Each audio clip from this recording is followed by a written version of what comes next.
तुम्हाला विश्वास नाही बसणार, हा कलाकंद घरी केलेला आहे. मस्त दाणेदार झालाय आणि अवघ्या 15 ते 20 मिनिटात हा तयार होतो. तर त्यासाठी मी काय केलंय, मिल्क पावडर घेतलेली आहे. तर आज आपण दूध न आटवता मिल्क पावडरपासून हा कलाकंद बनवतोय. तर 2 कप एवढी मी मिल्क पावडर घेतलेली आहे. आता यामध्ये आपल्याला सुरुवातीला 1 कप एवढं दूध घालून घ्यायचं आहे. जे पण तुम्ही प्रमाण घ्याल ना, ते कुठलीतरी एक वाटी सेट करा आणि त्याप्रमाणेच बाकीचं सगळं मेजरमेंट घ्या. इथं मी रूम टेम्परेचरचंच दूध वापरलं होतं. हे सगळं व्यवस्थित एकत्र करून घेऊया. ह्याच्या जर काही गाठी झाल्या असतील तर त्या देखील आपण मोडून घेऊया. ह्याच्या सगळ्या गाठी मोडून झाल्यानंतर पुन्हा अर्धा कप एवढं आपल्याला दूध घालायचं आहे. सुरुवातीलाच 1.5 कप एवढं जर दूध वापरलं असतं ना, तर मिल्क पावडरच्या सगळ्या गाठी तयार झाल्या असत्या. म्हणून आपल्याला थोडं थोडं करून हे दूध ॲड करायचं आहे. आता यापेक्षा जास्त दूध लागणार नाही. सध्या बाहेरची मिठाई खायलाच नको वाटते, त्यामुळे जे पण काही करायचं आहे ते घरी शुद्ध आणि सात्विक आपण करू शकतो. फार काही मेहनत पण लागत नाही. त्यासाठी आज मी ही इन्स्टंट कलाकंदची रेसिपी तुमच्यासोबत शेअर करते, ज्यामुळे आता तासनतास दूध आटवायला लागणार नाही. आता हे मिल्क पावडर मिक्स केलेलं जे दूध आहे ना, ते जसं जसं गरम व्हायला लागेल तसं तसं घट्ट व्हायला लागेल आणि कडेला ह्याची साय यायला लागेल. तर ती साय जी आहे ती आपल्याला काढून घ्यायची आहे आणि पुन्हा दुधात मिक्स करायची आहे. त्यामुळे काय होईल, हे दूध जे आहे ना ते पटकन घट्ट व्हायला मदत होईल आणि पुढची प्रोसेस जी आहे ती आपली झटपट होईल. मीडियम फ्लेमवरच येतं हे दूध मी आटवून घेते. खूप जास्त गॅसची फ्लेम वाढवायची नाही, नाहीतर मिल्क पावडर जी आहे ना ती पॅनच्या तळाला चिटकू शकते. कारण मिल्क पावडरमध्ये बघा थोडीशी साखर ही असतेच. तर एक साधारण 7-8 मिनिट झाले आहेत. दूध आपलं घट्ट झालेलं आहे.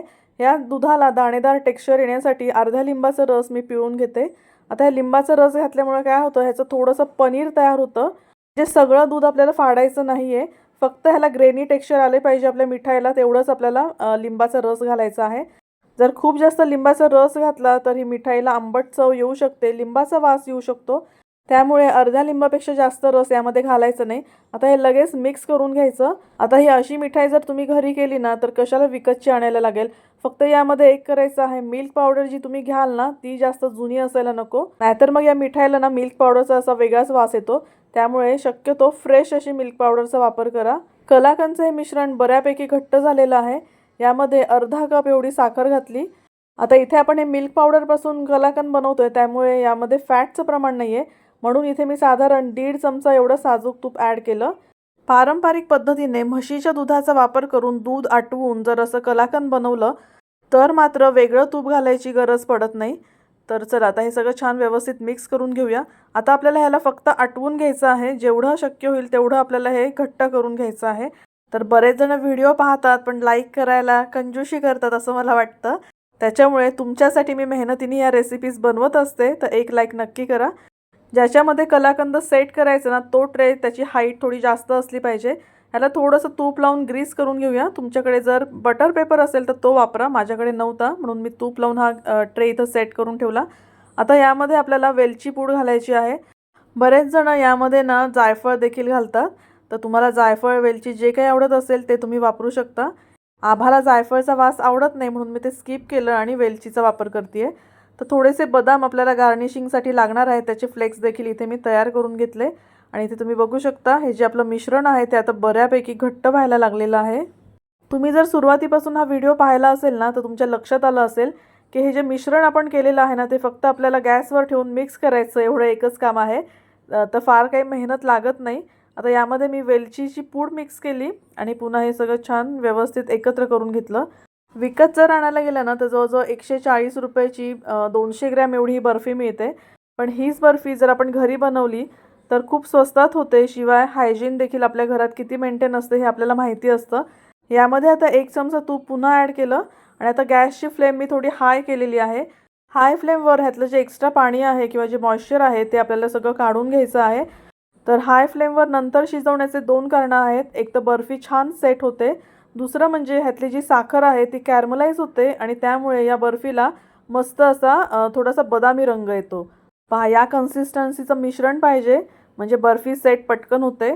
तर छान असं घट्ट झालेलं आहे, ह्याचा गोळा तयार होतोय. इथे मी गॅसची फ्लेम बंद करते आणि आता लगेचच आपण जो ट्रे सेट केला होता त्यामध्ये हे मिश्रण काढून घेते. आता हे मिश्रण जेव्हा आपण काढतो ना तेव्हा ह्याला खूप जास्त दाबून दाबून सेट करायची नाही ही बर्फी, नाहीतर मग ते जे ग्रेनी टेक्स्चर आहे ना ते तसं राहत नाही. तर अगदी हलक्या हाताने हे एकसारखं करून घेतलं, ह्याला छान सेट करून घेतलं आणि आता यावर लगेचच आपण बदामचे जे काप करून घेतलेले आहे किंवा बदाम फ्लेक्स ते घालून घेऊया. आणि जेवढं लवकर तुम्हाला ही स्टेप करता येईल तेवढं लवकर करा. झाकण लावून आपल्याला हे ठेवून द्यायचं आहे साधारण 5 तासांसाठी. 5 तासानंतर तुम्ही बघू शकाल मिठाई आपली ही छान सेट झालेली आहे. आता चाकू घेताना दात्र असलेला चाकू घ्यायचा नाही, असा प्लेन घ्यायचा.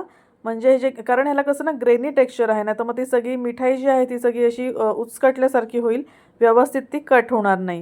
आता पहा इथं जर बटर पेपर असला असता तर ही माझी स्टेप खूप इझी झाली असती, पण बटर पेपर नव्हता माझ्याकडे. तर चला काही हरकत नाही आहे, मी अशा पद्धतीने ही बर्फी काढून घेतली आणि तुम्ही बघू शकाल इतकी छान मस्त सेट झाली होती ना ही बर्फी. आणि काय केलं ना आपण ही बर्फी बघा 5 तासांसाठी झाकून ठेवली होती सेट होण्यासाठी. साखरेमुळे ही बर्फी खूप जास्त गरम असते आणि त्यामुळे ती बर्फी गरमच राहिल्यामुळे बराच वेळ आतमधून छान अशी कॅरमलाइज देखील होते आणि ह्याला छान असा सुंदर असा बदामी रंग येतो. पहा झाली की नाही मस्त. इतकं छान ह्याला मस्त दाणेदार असं ग्रेनी टेक्स्चर येतं ना, म्हणजे कुणाला वाटणारच नाही की हे कलाकंद घरी बनवलेलं आहे. इतकं छान होतं. करून पहा ही सोप्या पद्धतीची इन्स्टंट कलाकंदची रेसिपी. जास्तीत जास्त तुमच्या मित्रमैत्रिणींना शेअर करा हा व्हिडिओ आणि चॅनलवर नवीन असाल तर फॉलो करा.